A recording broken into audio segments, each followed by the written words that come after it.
Hi, thank you everyone. Greg's going to say a few words and then we'll take a few questions after that. Thank you. What a disappointing night. I mean, it's probably one of the most appalling nights I've seen in football. I spoke with Gareth and Harry before the game when we were still in the Czech Republic, and we discussed how we'd handle it. I sat up in the stands, and as soon as the interval was called by the referee, I went down.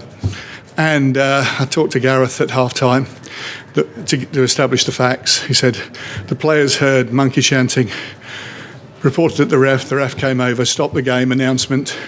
Then it happened again. The ref said to Gareth, would you want to go off? And Gareth said, no, we're 4 minutes out. Let's get to half-time, let me talk to the players. He talked to the players at half-time, and they got together and said, no, we want to play, we want to finish, we want to win the game, we don't want the racists to win. I heard examples of appalling racist chanting. I was looking at a group of people clad in all black, about 50 of them, who were making what looked like political fascist gestures. I couldn't be sure, it was 100 metres away, but it looked appalling. I was told by the officials at half-time that they'd all been thrown out because they were one of the main groups causing all the problems. And when you're down on the halfway line, staying in touch and trying to make sure the players are okay, it was difficult to pick out individual examples.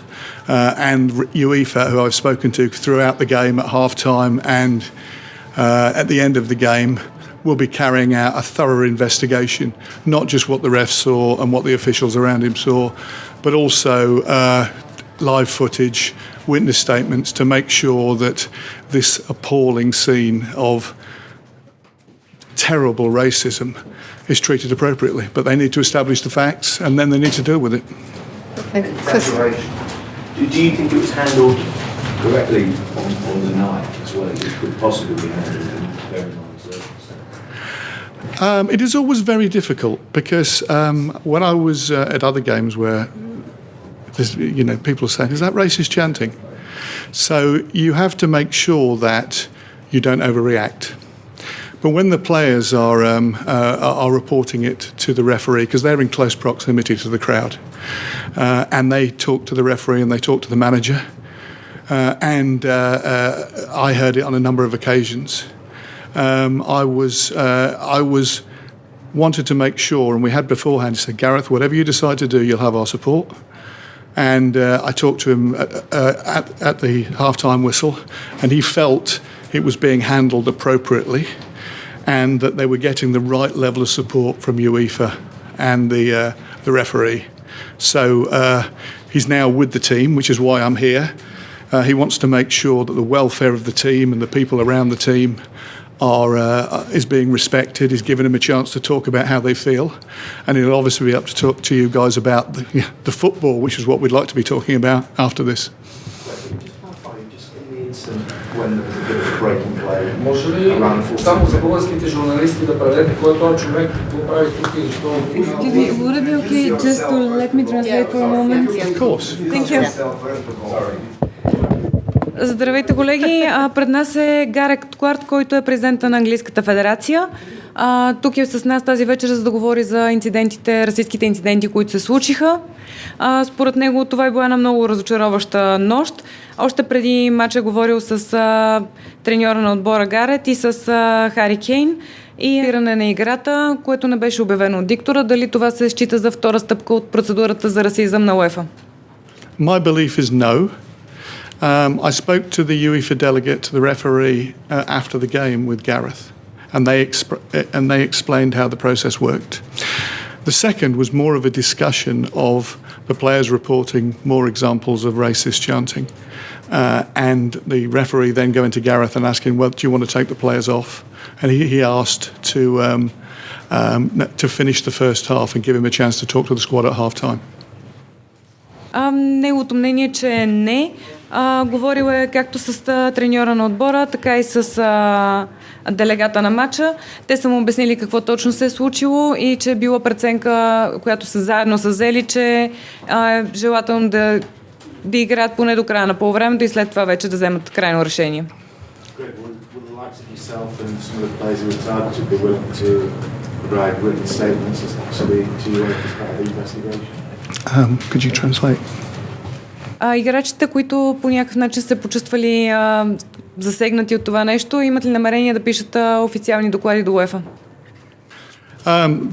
We have a group of security staff trained to take witness statements. They are now taking statements. They've recorded incidents from the crowd, and we will be providing all the information we have to the UEFA investigation, and I would be happy to corroborate that. Имаме екип от хора, които отговарят за сигурността, които са записали абсолютно всички инциденти, които се случиха, и те ще бъдат докладвани на UEFA. Очакваме от тях да имат адекватна реакция. So Greg, can I just ask you, the 50 Bulgaria fans, do you know what action's been taken? Have their names been taken? Have they been photographed? I do not know. I was just informed by the local security staff, who were, to be fair to them, were vigilant, that they'd identified a group of 50 people dressed similarly and carrying out antisocial racist behaviour and ejected them. I don't know if they were arrested. Знаете ли дали групата от 50 на фена, които създадоха тези проблеми, са били по някакъв начин идентифицирани и какви мерки са взети срещу тях? Отговорът е, бях информиран от местните отговорници за сигурността, че става въпрос наистина за група от 50 човека, които са били облечени по сходен начин и които са проявявали расистко поведение. Въпросните хора са били изведени от стадиона, но какви ще бъдат мерките от там нататък, не съм запознат. What punishment would you like to see now? Because it would appear that sort of the penalties up to this point haven't been enough. If you're not like this going to happen. I think it's very important that we accept there will be a process, and due process must be followed. And me prejudicing the process by saying this should happen, that should happen, won't allow UEFA to deal with this appropriately and fairly when they collect all the evidence. Because I have a subset. I stood at the pitch side, heard some things, didn't hear others, saw some things, didn't see others. So me hypothesising, what could happen when they've collected all the evidence, I do not think would be helpful. I think it would undermine their investigation and would make us look unfair. Because there's Bulgaria is full of decent people and decent football fans, and a few people have embarrassed their country. And I would not try to take the moral high ground because we're still fighting racism in our country. But I do think UEFA have to take time to collect all the facts and then decide how to act appropriately. Какво наказание бихте искали да видите? Трябва всички да приемем факта, че това са си процедури, които трябва да бъдат следвани, за да бъде всичко възможно най-честно и възможно най-прозрачно. Вярвам, че UEFA ще се справи с това, особено ако им дадем достатъчно време да съберат всички факти, цялата налична информация, да разследват случаи, да направят преценката си. В България има изключително свясни хора и много нормални футболни фенове и не е честно всички те да носят отговорността заради 50 човека, които по някакъв начин са изложили страната си. Okay, one last question, Neil. I think you had one. Have you had a chance to speak to any of the players? I've spoken to one or two of them. I've also spoken to one or two of the backroom staff because we don't just have a multiracial team, we have a multiracial backroom staff who were visibly, emotionally upset. And I spoke to Gareth after the game too, and I offered him our full support. And they're just sitting down together now and collecting their thoughts. And then Gareth will be up as soon as he'd made sure that the team and his staff are okay. Имахте ли възможността да говорите с някои от играчите? Да, говорих с двама-трима от тях. Говорих и с някои от членовете на нашия екип, тъй като ние сме не само като отбор, сме съставени от много раси, но също така и като екип. Разбирам тяхното разочарование и това, че по някакъв начин са наранени. Опитах се да събера мненията на повече от тях. Говорих също така и с треньора Гарет. Thank you very much. Thanks, everyone. Thank you. Thank you very much. Thank you. Thank you, Gareth. Yes, I'll come with you.